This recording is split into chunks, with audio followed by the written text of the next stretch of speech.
Breaking news BRS నేతల్లో ఎక్కడా లేని కలవరం మొదలైంది. పార్టీ అధినేత కేసీఆర్ కూతురు కవిత మాటలే అందుకు కారణం. బీఆర్ఎస్ ను బీజేపీలో కలిపే ప్రయత్నం జరిగిందని కవిత మాట. తాను తిహార్ జైల్లో ఉన్నప్పుడే ఆ ప్రతిపాదన వచ్చిందని ఆమె చెబుతున్నారు. తాను ఒప్పుకోకపోవడం వల్లే విలీనం ఆగిందంటూ హాట్ కామెంట్స్ చేశారు ఆమె.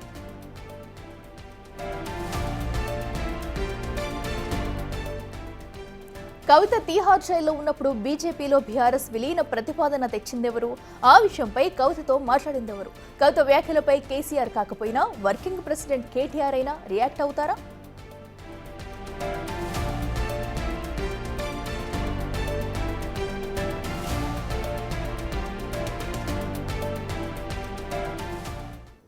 ఇదే అంశానికి సంబంధించి మరింత సమాచారం మా అసోసియేట్ ఇన్పుట్ ఎడిటర్ నగేష్ లైవ్లో అందిస్తారు. నగేష్, చెప్పండి. ప్రస్తుతం బీఆర్ఎస్ వర్గాల్లో అయితే కవిత మాటలు హడలిస్తున్నాయనే చెప్పాలి. అయితే బీఆర్ఎస్ పార్టీ బీజేపీలో విలీనం అన్న మాటలు ఎక్కడి నుంచి వచ్చాయి, అసలు కవిత వరకు ఎలా వెళ్ళాయి అనేది ఇప్పుడు హాట్ టాపిక్ మారింది. దీన్ని ఎలా చూడాలంటారు? ఇప్పటికైనా క్లారిటీ వచ్చే అవకాశం ఉందనుకోవచ్చా?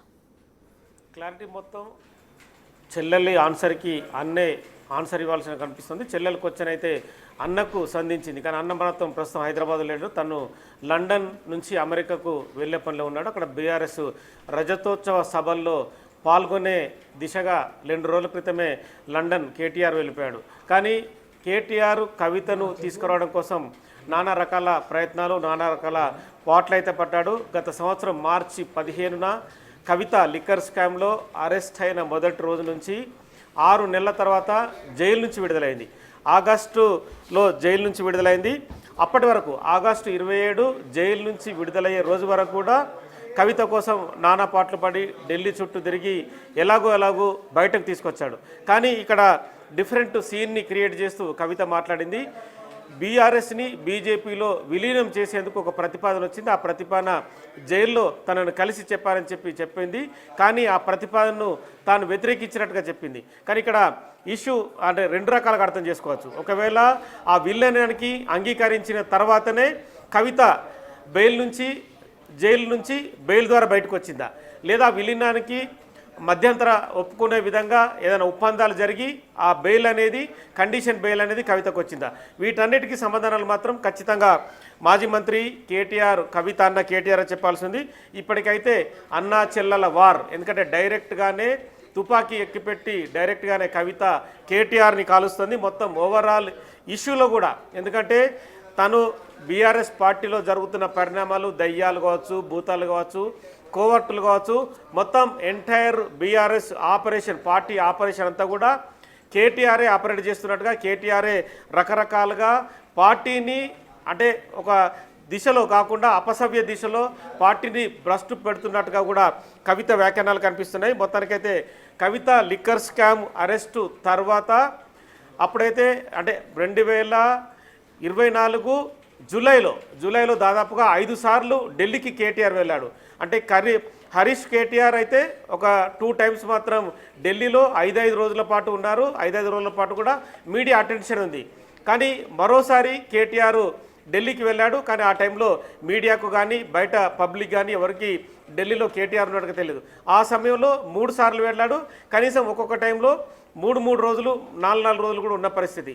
అంటే ఓవరాల్గా లాబింగ్ అనేది విపరీతంగా చేసిన తర్వాతనే కవిత ఆగస్టులో అంటే జూలైలోనే రిలీజ్ అవుతారని చెప్పి వాళ్ళు అనుకున్నారు. ఎందుకంటే వాళ్ళు మాట్లాడుకున్న ఒప్పందాలు కావచ్చు, వాళ్ళు ఏదైతే కవిత ఆరోపిస్తున్నట్టుగా జైల్లోనే ఆల్రెడీ బీజేపీతో ఒప్పందం కోసం లావాదేవీలు జరిగాయి. బీఆర్ఎస్ పార్టీని బీజేపీలో విలీనం చేసేందుకే ఇవన్నీ జరిగాయని చెప్పి ఆమె చెప్తున్నారు. ఇవన్నీ జరిగిన తర్వాతనే ఆగస్టు 27న కవిత అంటే బెయిల్ మంజూరై బయటకు వచ్చినట్టుగా కవిత మాటలను బట్టి తెలుస్తుంది. అంటే ఎంటైర్ బీఆర్ఎస్ పార్టీ ఇప్పుడు డైలమాలో పడింది. ఎందుకంటే బీఆర్ఎస్ పార్టీకి ఏదైతే అంటే బీఆర్ఎస్ పార్టీని పన్నంగా పెట్టి తన చెల్లెళ్ళు బెయిల్ కోసం కేటీఆర్ ఇవన్నీ చేశాడనేది క్వశ్చన్గా ప్రస్తుతం ప్రశ్నగా మిగులుతోంది. ఎందుకంటే దీనికి వీటన్నిటికీ సమాధానాలు మాత్రం ఖచ్చితంగా మాజీ మంత్రి కేటీఆర్ వర్కింగ్ ప్రెసిడెంట్గా ఉన్న హోదాలో తనన్న సమాధానం చెప్పాలి.